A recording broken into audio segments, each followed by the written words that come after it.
안녕하세요. 여러분의 경제학장 박사 박장입니다. 아니, 성장을 하려고 빌린 돈이 어떻게 한 나라를 그냥 무너뜨리는 그런 족쇄가 될 수 있을까요? 오늘 크루그먼 국제경제학 교과서를 가지고 이 개발도상국의 부채 문제 아주 깊숙이 한번 파헤쳐 보겠습니다. 바로 이 질문.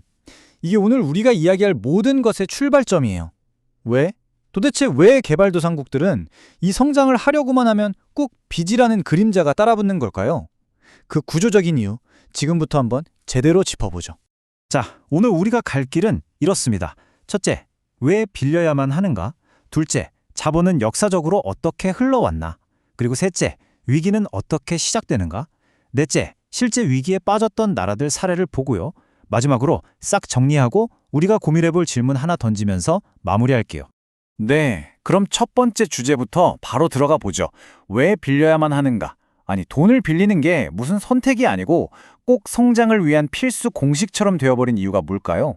그 핵심 원리부터 한번 파고들어 보겠습니다. 이건 뭐 아주 기본 중의 기본이죠. 경제가 성장하려면 당연히 투자가 필요합니다. 공장도 짓고, 인프라도 깔고, 기술 개발도 하고, 뭐 이런 것들이요. 그런데 말이죠. 문제가 뭐냐면 대부분의 개발도상국들은 국내에서 모은 돈, 그러니까 국민들이 저축하고 정부가 가진 돈만으로는 이 모든 투자를 감당하기가 벅차다는 거예요. 쉽게 말해서 돈이 모자랍니다. 자, 그래서 이 중요한 공식이 등장합니다. 바로 경상수지 항등식인데요. 화면에 크게 보이죠? S 빼기 I는 CA. 여기서 S는 저축, I는 투자, CA는 경상수지입니다. 자, 생각해 보세요. 우리가 모은 돈, S보다 써야 할 돈, I, 즉 투자가 더 많으면 당연히 마이너스가 나겠죠? 그 마이너스가 바로 경상수지 적자, CA인 거예요. 그럼 이 모자라는 돈, 어디서 메꿔야 할까요? 맞습니다. 바로 해외에서 빌려와야 하는 거죠. 이게 바로 개발도상국 부채 문제의 구조적인 출발점이라고 할 수 있습니다. 자, 그럼 이 해외에서 들어오는 돈, 즉 자본은 역사적으로 어떤 흐름을 보였을까요? 여기서 핵심은요, 이 돈의 흐름이 그냥 뭐 졸졸 흐르는 시냇물 같은 게 아니었다는 겁니다. 어떨 땐 그냥 홍수처럼 막 밀려들었다가 또 어떨 땐 쫙 빠져나가서 가뭄이 드는 것처럼 아주 변덕스러웠어요. 이 타임라인을 보시면 그 흐름이 딱 보이죠. 19세기에는 영국 돈이 미국이나 아르헨티나 같은 신대륙으로 흘러 들어갔고요. 2차 대전 이후에는 국제 기구들이 공적으로 돈을 빌려주는 시기였어요. 그러다가 1970년대 상업은행들이 엄청나게 대출을 해주면서 거품이 끼었고, 이게 80년대 부채 위기로 빵 터집니다. 그리고 90년대 이후로는 뭐 채권이니 주식 투자니 형태는 다양해졌지만 결국 위기는 계속해서 반복되는 패턴을 보이고 있죠. 자, 이 표를 한번 보세요. 이게 얼마나 극적인지를 숫자로 보여주는 정말 충격적인 자료입니다.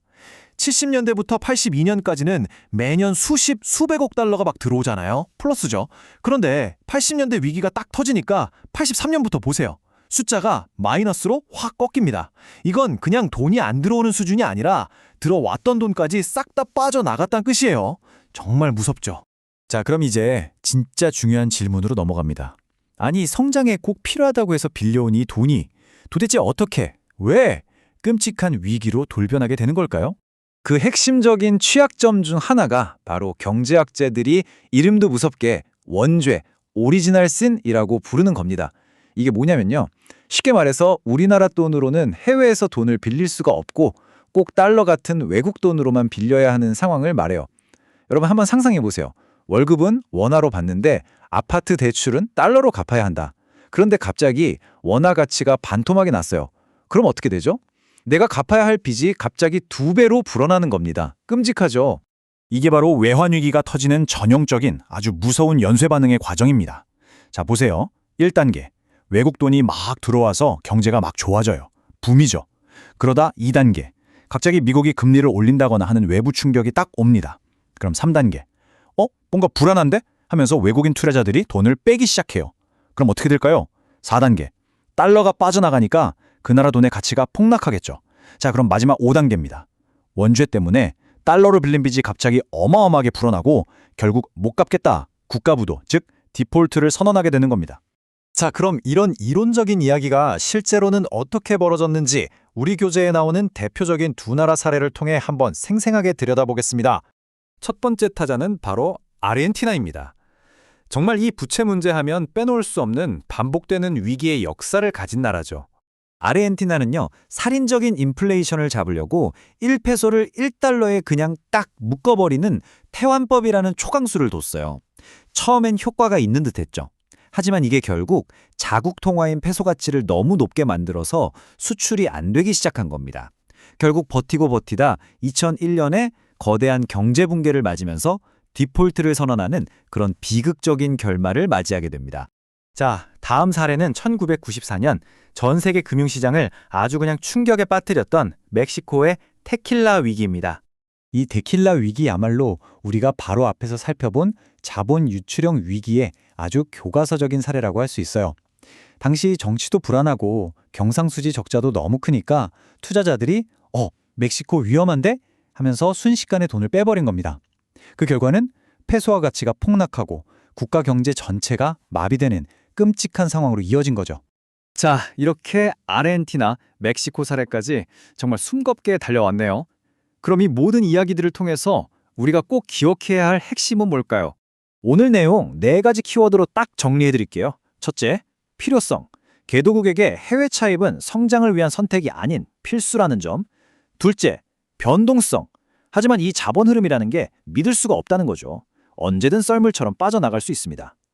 셋째, 취약성. 특히 달러로 빚을 내는 원죄는 환율이 흔들릴 때 그야말로 아킬레스건이 됩니다. 마지막 넷째, 전염성. 이제 한 나라의 위기는 그 나라에서 끝나지 않고 전 세계로 퍼져나가는 전염병과 같다는 겁니다. 자, 그럼 마지막으로 여러분께 이 질문을 하나 던지면서 오늘 이야기를 마칠까 합니다. 이렇게 모든 것이 촘촘하게 얽혀있는 세상에서 과연 한 나라의 빚이라는 게 정말 그 나라만의 문제일까요? 아니면 사실상 우리 모두의 문제일까요? 한번 깊이 생각해 보시면 좋겠습니다. 지금까지 여러분의 경제학장 짱 박사 박장이었습니다. 감사합니다.